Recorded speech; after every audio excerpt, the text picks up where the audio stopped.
ਆਸਾ feel ਰਬਾਬੀ ਬਲਦ ਪਖਾਵਜ ਕਊਆ ਤਾਲ ਬਜਾਵੇ ਪਹਿਰ ਚੋਲਣਾ ਗਦਹ ਨਾਚੈ ਪੈਸਾ ਭਗਤ ਕਰਾਵੇ। ਰਾਜਾ ਰਾਮ ਕਕਰੀਆ ਬਰੇ ਪਕਾਏ ਕਿਨੈ ਬੂਝਨ ਹਾਰੇ ਖਾਏ। ਰਹਾਉ ਬੈਠ ਸਿੰਘ ਘਰ ਪਾਨ ਲਗਾਵੇ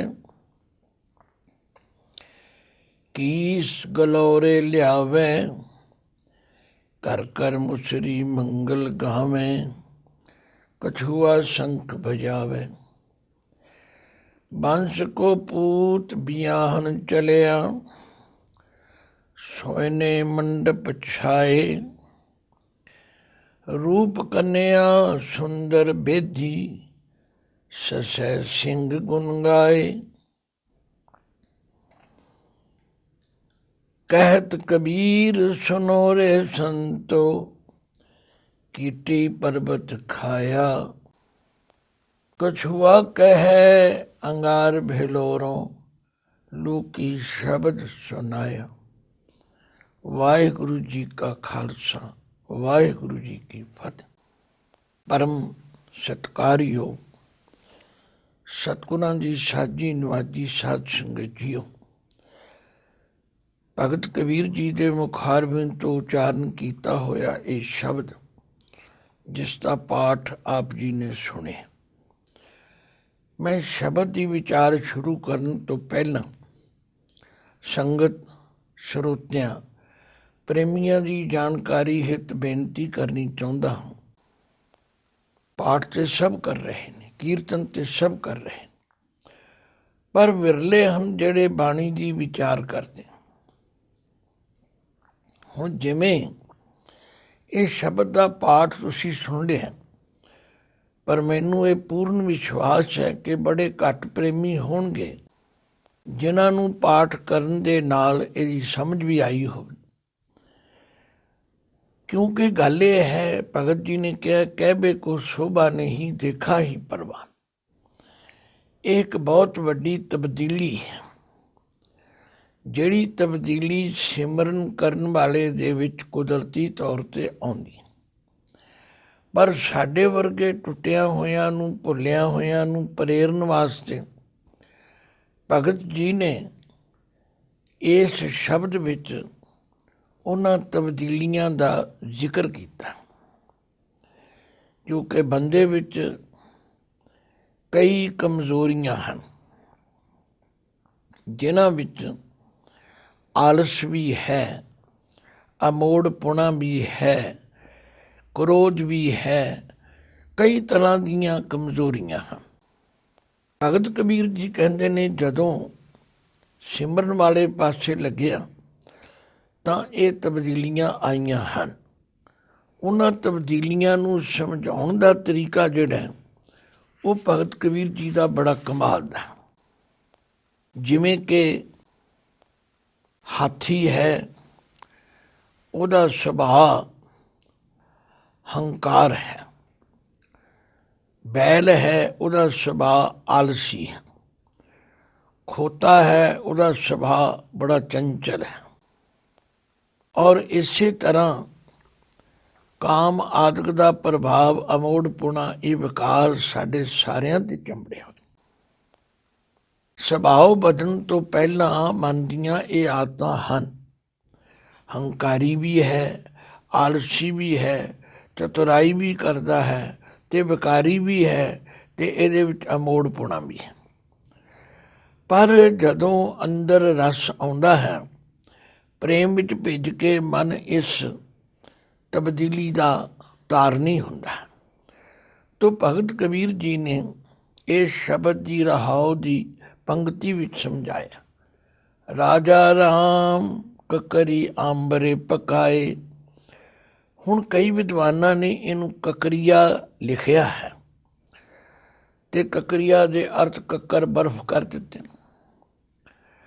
ਪਰ ਪ੍ਰਿੰਸੀਪਲ ਸਾਹਿਬ ਸਿੰਘ ਜੀ ਨੇ ਲਿਖਿਆ ਤੇ ਕਕਰੀਆ ਹੀ ਹੈ, ਪਰ ਅਰਥ ਕਰਨ ਵੇਲੇ ਇਸ ਨੂੰ ਕਕਰੀ ਆਂਬਰੇ ਪਕਾਏ ਕਰ ਦਿੱਤਾ।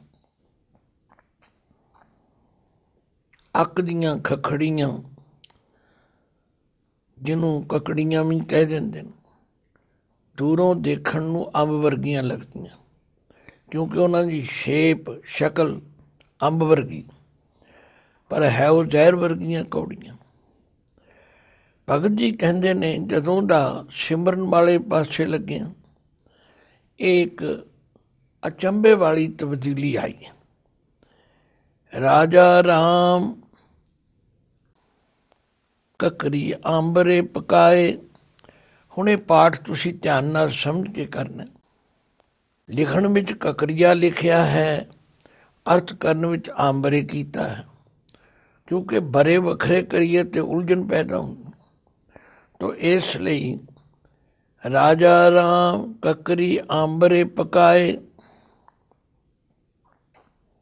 ਉਸ ਰਾਜਾ ਰਾਮ ਦੇ ਸਿਮਰਨ ਦਾ ਸਦਕਾ ਉਹ ਸੁਭਾਅ ਜਿਹੜਾ ਬਾਹਰੋਂ ਤੇ ਇਉਂ ਲੱਗਦਾ ਸੀ ਕਿ ਅੰਬਾਂ ਵਰਗਾ ਹੈ, ਪਰ ਅੰਦਰ ਬੜੀ ਕੁੜੱਤਣ ਸੀ, ਪਰ ਸਿਮਰਨ ਦੇ ਰਸ ਨਾਲ ਹੁਣ ਉਹ ਕੌੜਾ ਸੁਭਾਅ ਮਿੱਠੇ ਅੰਬਾਂ ਵਰਗਾ ਹੋ ਗਿਆ। ਤੇ ਕਈ ਵਿਦਵਾਨਾਂ ਨੇ ਕਿਹਾ ਕਿ ਬਰਫ਼ ਤੇ ਬੜੇ ਪਕਾਏ। ਗੱਲ ਨੂੰ ਸਿੱਧ ਕਰਨ ਲਈ ਬੜਾ ਲੰਬਾ ਚੌੜਾ ਸਮਾਂ ਚਾਹੀਦਾ ਹੈ। ਇਹ ਸੁਭਾਅ ਦੀ ਤਬਦੀਲੀ, ਜਿਹੜਾ ਸੁਭਾਅ ਪਹਿਲਾਂ ਜ਼ਹਿਰ ਵਰਗਾ ਕੌੜਾ ਸੀ, ਹੁਣ ਉਹ ਅੰਬ ਵਰਗਾ ਮਿੱਠਾ ਹੋ ਗਿਆ। ਇੱਕ ਨਹੀਂ ਅਨੇਕਾਂ ਮਿਸਾਲਾਂ ਸਾਡੇ ਸਾਹਮਣੇ ਨੇ। ਜਿਹੜੇ ਬੰਦੇ ਪਹਿਲਾਂ ਬਾਣੀ ਨਹੀਂ ਪੜ੍ਹਦੇ ਸਨ, ਬਾਣੀ ਦੇ ਅਨੁਸਾਰ ਨਹੀਂ ਚੱਲਦੇ ਸਨ, ਅੰਮ੍ਰਿਤ ਨਹੀਂ ਸੀ ਛਕਿਆ, ਉਹਨਾਂ ਦੀਆਂ ਆਦਤਾਂ ਸੁਭਾਅ ਅਸੀਂ ਜਾਣਦੇ। ਪਰ ਭਗਤ ਜੀ ਦਾ ਕਮਾਲ ਹੈ ਕਿ ਉਹ ਆਪਣੇ ਉੱਤੇ ਟੁਕਾ ਕੇ ਕਹਿੰਦੇ ਨੇ ਪਹਿਲਾਂ ਸੁਭਾਅ ਐਸਾ ਸੀ, ਸਿਮਰਨ ਕਰਨ ਦੇ ਨਾਲ ਐਸਾ ਸੁਭਾਅ ਬਦਲ ਗਿਆ। ਰਾਜਾ ਰਾਮ ਕਕਰੀ ਆਂਬਰੇ ਪਕਾਏ, ਕਿਨੇ ਬੂਝਨ ਹਾਰੇ ਖਾਏ। ਪਰ ਇਹ ਆਨੰਦ, ਇਹ ਸਵਾਦ ਕਿਹਨਾਂ ਨੂੰ ਆਇਆ? ਜਿਨ੍ਹਾਂ ਨੇ ਇਸ ਗੱਲ ਨੂੰ ਬੁੱਝਿਆ, ਜਾਣਿਆ ਹੈ। ਬੂਝਨ ਹਾਰੇ ਦਾ ਮਤਲਬ ਹੈ ਜਿਸ ਨੇ ਇਹ ਗੱਲ ਸਮਝ ਲਈ, ਉਸ ਨੇ ਇਸ ਸੁਭਾਅ ਦੀ ਤਬਦੀਲੀ ਨੂੰ ਮਾਣਿਆ ਹੈ, ਤਥਾ ਉਸ ਕੁੜੱਤਣ ਨੂੰ ਛੱਡ ਕੇ ਆਪਣੇ ਅੰਦਰ ਮਿਠਾਸ ਪੈਦਾ ਕੀਤੀ। ਫੀਲ ਰਬਾਬੀ, ਬਲਦ ਪਖਾਵਜ, ਕਊਆ ਤਾਲ ਵਜਾਵੇ। ਹੁਣ ਜੇ ਓਪਰੀ ਨਜ਼ਰ ਨਾਲ ਇਸ ਸ਼ਬਦ ਨੂੰ ਪੜ੍ਹੀ ਜਾਈ, ਸੁਣੀ ਜਾਈ, ਕੋਈ ਸਮਝ ਨਹੀਂ ਆਉਂਦੀ, ਪਰ ਜਦੋਂ ਵਿਚਾਰ ਕਰੀਏ ਫਿਰ ਸਮਝ ਆਵੇ। ਫੀਲ ਕਹਿੰਦੇ ਨੇ ਹਾਥੀ, ਹਾਥੀ ਆਕਾਰ ਕਰਕੇ, ਬਲ ਕਰਕੇ ਵੱਡਾ ਹੈ, ਤੇ ਵੱਡੇ ਹੋਣ ਦਾ ਕੁਦਰਤੀ ਅਹੰਕਾਰ ਵੀ ਹੈ। ਹਰ ਬੰਦੇ ਨੂੰ ਤੁਸੀਂ ਮਾੜਾ ਜਿਹਾ ਛੇੜ ਕੇ ਵੇਖੋ, ਕੋਈ ਕਿਸੇ ਤੋਂ ਘੱਟ ਨਹੀਂ ਕਹਿੰਦਾ। ਘਾਟ ਨ ਕਿਨਹੀ ਕਹਾਇਆ, ਸਭ ਕਹਤੇ ਹੈ ਪਾਇਆ। ਬੰਦੇ ਦਾ ਸੁਭਾਅ ਅਹੰਕਾਰੀ ਹੈ ਤੇ ਹਾਥੀ ਵਰਗਾ। ਹੁਣ ਜਦੋਂ ਸਿਮਰਨ ਦਾ ਰਸ ਆਇਆ, ਇਹ ਰਬਾਬੀ ਬਣ ਗਿਆ। ਰਬਾਬੀ ਕਿਸ ਨੂੰ ਕਹਿੰਦੇ ਨੇ? ਰਬਾਬ ਵਜਾਉਣ ਵਾਲੇ ਨੂੰ, ਕੀਰਤਨ ਕਰਨ ਵਾਲੇ ਨੂੰ। ਤੋ ਇੱਕ ਮਿਸਾਲ ਦਿੱਤੀ ਹੈ ਕਿ ਅਹੰਕਾਰੀ ਮਨ ਜਿਹੜਾ ਹਾਥੀ ਵਰਗਾ ਸੀ, ਉਹ ਹੁਣ ਪਰਮਾਤਮਾ ਦੀ ਕੀਰਤੀ ਕਰਨ ਵਾਲਾ ਰਬਾਬੀ ਬਣ ਗਿਆ। ਬਲਦ ਪਖਾਵਜ, ਜਿਹੜਾ ਬਲਦ ਆਲਸੀ ਹੈ, ਬੈਠਾ ਕੰਨ ਹਾਰੀ ਜਾਂਦਾ, ਸਿਰ ਮਾਰੀ ਜਾਂਦਾ, ਇਹ ਬੰਦੇ ਵਿੱਚ ਇਹ ਵੀ ਕਮਜ਼ੋਰੀ ਹੈ। ਚੰਗਾ ਕੰਮ ਕਰਨਾ ਹੋਵੇ 100 ਤਰ੍ਹਾਂ ਦੀ ਟਾਲ ਮਟੋਲ ਕਰਦਾ ਹੈ। ਬੁਰੇ ਕਾਮ ਕੋ ਊਠ ਖਲੋਇਆ, ਨਾਮ ਕੀ ਬੇਲਾ ਪੈ ਪੈ ਸੋਇਆ। ਪਰ ਹੁਣੇ ਪ੍ਰਮਾਤਮਾ ਦੀ ਕੀਰਤੀ ਕਰਨ ਵਾਲਾ ਪਖਾਵਜੀ, ਪਖਾਵਜੀ ਕਹਿੰਦੇ ਨੇ ਤਬਲਾ ਵਜਾਉਣ ਵਾਲੇ ਨੂੰ। ਕਊਆ ਤਾਲ ਵਜਾਵੇ, ਤੇ ਜਿਹੜਾ ਕਊਆ ਹੈ ਉਹਦੀ ਬਿਰਤੀ ਕੀ ਹੈ? ਹਮੇਸ਼ਾ ਗੰਦਗੀ ਵੱਲ, ਵਿਸਟਾ ਵੱਲ ਦੇਖਦਾ। ਪਰ ਹੁਣ ਉਹ ਕਊਏ ਵਰਗੀ ਬਿਰਤੀ ਛੱਡ ਕੇ ਤਾਲ ਵਜਾਵੇ, ਕੈਂਸੀਆਂ ਵਜਾਉਣ ਲੱਗ ਪਿਆ। ਭਾਵ ਪਰਮਾਤਮਾ ਦੀ ਭਗਤੀ ਵਾਲੇ ਪਾਸੇ ਤੁਰ ਪਿਆ। ਪਹਿਰ ਚੋਲਣਾ ਗਧਾ ਨਾਚੈ। ਗਧਾ ਕਹਿੰਦੇ ਨੇ ਖੋਤੇ ਨੂੰ, ਖੋਤਾ ਬੜਾ ਚੰਚਲ ਹੈ। ਇਸੇ ਤਰ੍ਹਾਂ ਬੰਦਾ ਵੀ ਬੜਾ ਚੰਚਲ ਹੈ। ਪਰ ਜਦੋਂ ਇਹਦੇ 'ਤੇ ਪਰਮਾਤਮਾ ਦੀ ਕਿਰਪਾ ਹੋਈ, ਸਿਮਰਨ ਦਾ ਰਸ ਆਇਆ, ਇਹ ਹੁਣ ਪਰਮਾਤਮਾ ਦੀ ਭਗਤੀ ਕਰਨ ਲੱਗ ਪਿਆ। ਭਾਵ ਸੇਵਾ ਕਰਨ ਵਾਲੇ ਪਾਸੇ ਤੁਰ ਪਿਆ। ਤੇ ਪੈਸਾ ਭਗਤ ਕਰਾਵੇ। ਪੈਸਾ ਇੱਕ ਤੇ ਆਮ ਮੱਝਾਂ ਤੇ ਝੋਟੇ ਹੁੰਦੇ, ਪਰ ਇੱਕ ਪੈਸਾ ਹੁੰਦਾ ਜਿਹਨੂੰ ਮਾਲੀ ਕਹਿੰਦੇ ਨੇ, ਜਿਹੜਾ ਪਿੰਡਾਂ ਦੇ ਅੰਦਰ ਛੱਡਿਆ ਹੁੰਦਾ, ਵਿਸ਼ੇਸ਼ ਤੌਰ 'ਤੇ ਜਿਹਨੂੰ ਸਾਨ ਕਹਿ ਲਓ, ਪੈਸਾ ਕਹਿ ਲਓ, ਉਹ ਅਮੋੜ ਹੁੰਦਾ। ਉਹਨੂੰ ਜਿੱਧਰੋਂ ਮੋੜੋ ਉਧਰ ਹੀ ਜਾਂਦਾ। ਇਸੇ ਤਰ੍ਹਾਂ ਮਨ ਵਿੱਚ ਵੀ ਇਹੋ ਜਿਹੀ ਆਦਤ ਹੈ। ਇਹਨੂੰ ਕੋਈ ਪ੍ਰੇਰਨਾ ਕਰੇ, ਕੋਈ ਸਿੱਖਿਆ ਕਰੇ, ਇਹ ਅੱਗੋਂ ਮਰਨ ਨੂੰ ਪੈਂਦਾ। ਹੁਣ ਇਹ ਪਹਿਲਾ ਸੁਭਾਅ ਸੀ ਇਹੋ ਜਿਹਾ, ਤੇ ਜਦੋਂ ਪਰਮਾਤਮਾ ਦੇ ਸਿਮਰਨ ਵਿੱਚ ਲੱਗੇ, ਹੁਣ ਇਹ ਤਬਦੀਲੀ ਆ ਗਈ। ਇਹਨੂੰ ਜਿਤਨਾ ਸਹਿਜ ਨਾਲ ਰਿੜਕਾਂਗੇ ਤੇ ਆਪਣੇ ਸੁਭਾਅ ਨਾਲ ਮੇਲਾਂਗੇ, ਫਿਰ ਸਾਨੂੰ ਸਮਝ ਆ ਜਾਏ ਕਿ ਪਹਿਲਾਂ ਤੇ ਇਹੋ ਜਿਹਾ ਸੀ, ਹੁਣ ਪਰਮਾਤਮਾ ਦੀ ਸਿਮਰਨ ਭਗਤੀ ਕਰਨ ਕਰਕੇ ਇਹਦੇ ਵਿੱਚ ਤਬਦੀਲੀ ਆ ਗਈ।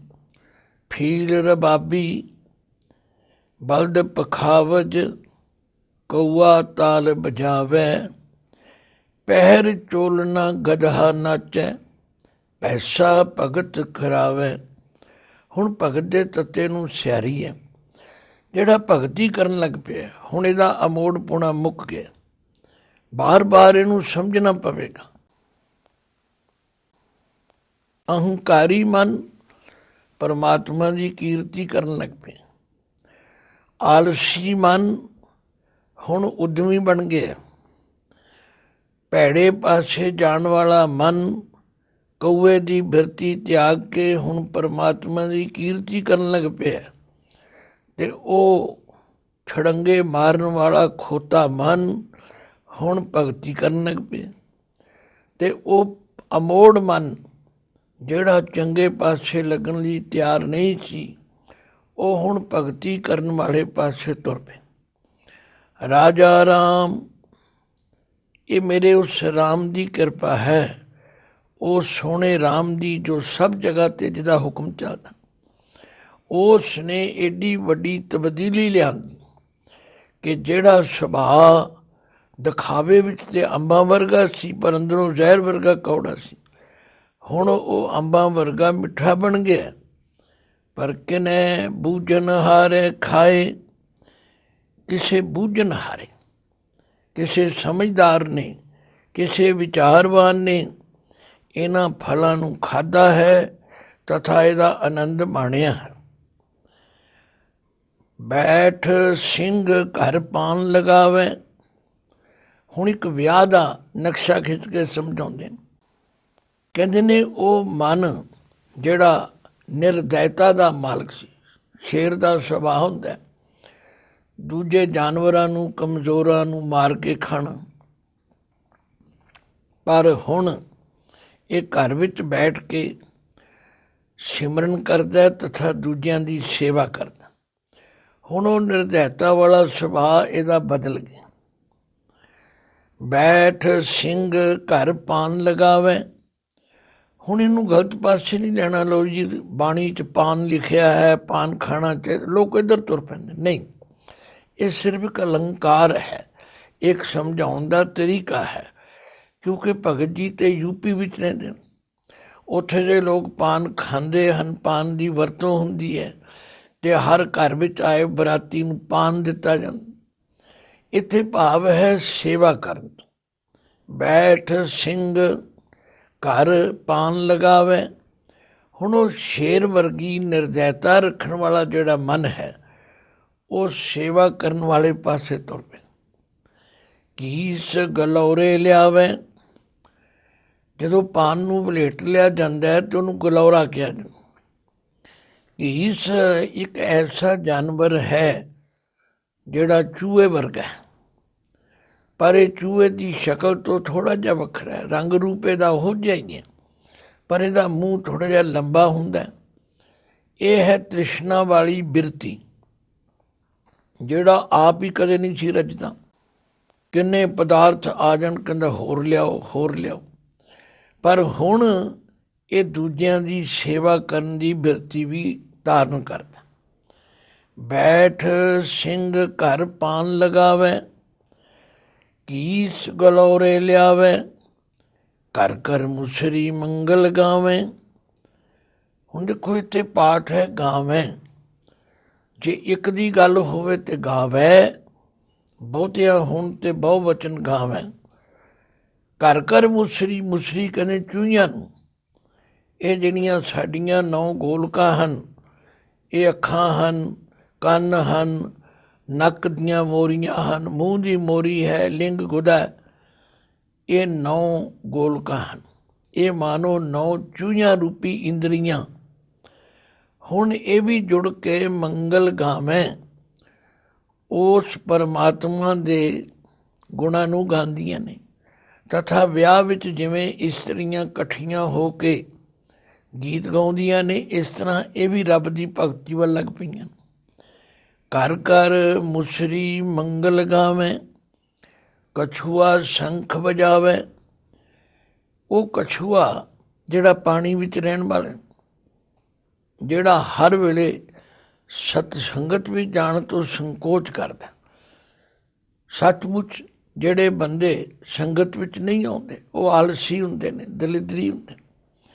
ਕਹਿੰਦੇ ਨੇ ਹੁਣ ਇਹ ਕਛੂਏ ਵਰਗੀ ਬਿਰਤੀ ਤਿਆਗ ਕੇ ਸ਼ੰਖ ਵਜਾਵੇ, ਭਾਵ ਉੱਚੀ ਆਵਾਜ਼ ਦੇ ਨਾਲ ਦੂਜਿਆਂ ਨੂੰ ਵੀ ਬਾਣੀ ਪੜ੍ਹਨ ਲਈ ਪ੍ਰੇਰਦਾ, ਸੰਗਤ ਵਿੱਚ ਆਉਣ ਲਈ ਕਹਿੰਦਾ। ਬੰਸ਼ ਕੋ ਪੂਤ ਬਿਆਹਨ ਚਲਿਆ। ਲਓ ਹੁਣ ਹੋਰ ਬੜੀ ਅਚੰਭੇ ਦੀ ਬਾਤ। ਬੰਸ਼ ਕਿਹਨੂੰ ਕਹਿੰਦੇ ਨੇ? ਬਾਂਝ ਇਸਤਰੀ। ਭਗਤ ਜੀ ਨੇ ਮਾਇਆ ਨੂੰ ਬਾਂਝ ਇਸਤਰੀ ਕਿਹਾ। ਕਿਉਂ? ਇਹ ਜਿਹੜੀ ਮਾਇਆ ਹੈ, ਜਿਹੜਾ ਇਸ ਦਾ ਪੁੱਤਰ ਬਣ ਜਾਏ, ਜਿਹੜਾ ਇਹਦਾ ਸੇਵਕ ਬਣ ਜਾਏ, ਉਹ ਕਦੇ ਸਤ ਸੰਗਤ ਵੱਲ ਨਹੀਂ ਜਾਂਦਾ। ਉਹ ਕਹਿੰਦਾ ਮਾਇਆ ਦੱਸੋ ਕਿੱਥੋਂ ਮਿਲੇਗੀ, ਕਿਵੇਂ ਮਿਲੇਗੀ। ਤੋ ਬਾਂਝ ਇਸਤਰੀ ਰੂਪੀ ਮਾਇਆ ਦਾ ਪੁੱਤਰ ਮਨ ਬੰਸ਼ ਕੋ ਪੂਤ ਬਿਆਹਨ ਚਲਿਆ। ਇਹ ਹੁਣ ਵਿਆਹ ਕਰਨ ਚੱਲਿਆ, ਭਾਵ ਇਹ ਮਨ ਸਤ ਸੰਗਤ ਵਿੱਚ ਆ ਕੇ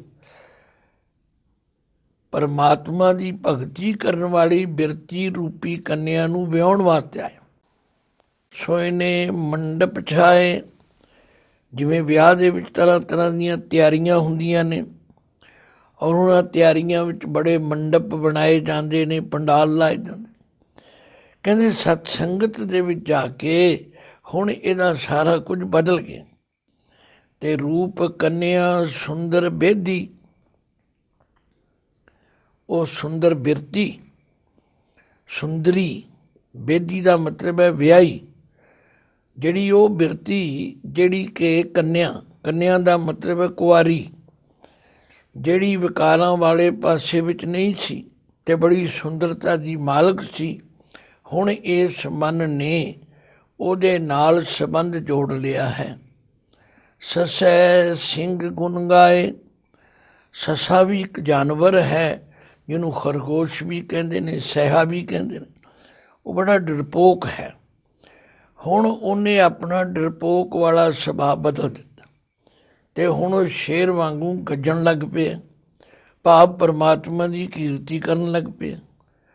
ਲਓ ਅਖੀਰ ਵਿੱਚ ਭਗਤ ਜੀ ਕਹਿੰਦੇ ਕਹਿਤ ਕਬੀਰ ਸੁਣੋ ਰੇ ਸੰਤੋ। ਕਬੀਰ ਜੀ ਕਹਿੰਦੇ ਨੇ ਇਹ ਸੰਤੋ ਸੁਣੋ, ਕੀਟੀ ਪਰਬਤ ਖਾਇਆ। ਹੁਣ ਕੀਟੀ ਕਹਿੰਦੇ ਕੀੜੀ ਨੂੰ, ਪਰਬਤ ਕਹਿੰਦੇ ਪਹਾੜ ਨੂੰ। ਕੀੜੀ ਵਿਚਾਰੀ ਪਰਬਤ ਕਿਵੇਂ ਖਾ ਸਕਦੀ? ये पर्वत है अहंकार। कीटी का मतलब है कीड़ी निमरता। निमरता रूपी कीड़ी ने अहंकार रूपी पहाड़ नू खा लिया है। कछुआ कहे अंगार भेलोरों, वो कछू कुमा ਜਿਹੜਾ हर वेले पानी विच रहन वाला कहता हुण मैनू भी संगत का निग चाहिए, मैं भी मनुखता की सेवा करनी चाहना। ये भी एक सुभाਅ की तब्दीली।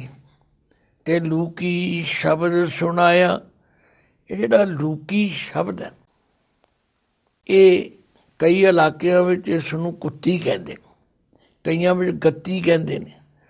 एक बरीक जी मछली हुंदी है जिहड़ी घर दे अंदर नुकरां विच लुक के बैठी रहिंदी, पर जदों किसी दे कंन कोल आके कटदी दंदी वढ़दी है फिर पता लग। कहंदे हुण वो बिरती जिहड़ी संगत तो दूर रहिंदी सी, वो हुण आप भी परमात्मा की कीर्ति करती है ते लोकां नूं भी सुणाउंदी है।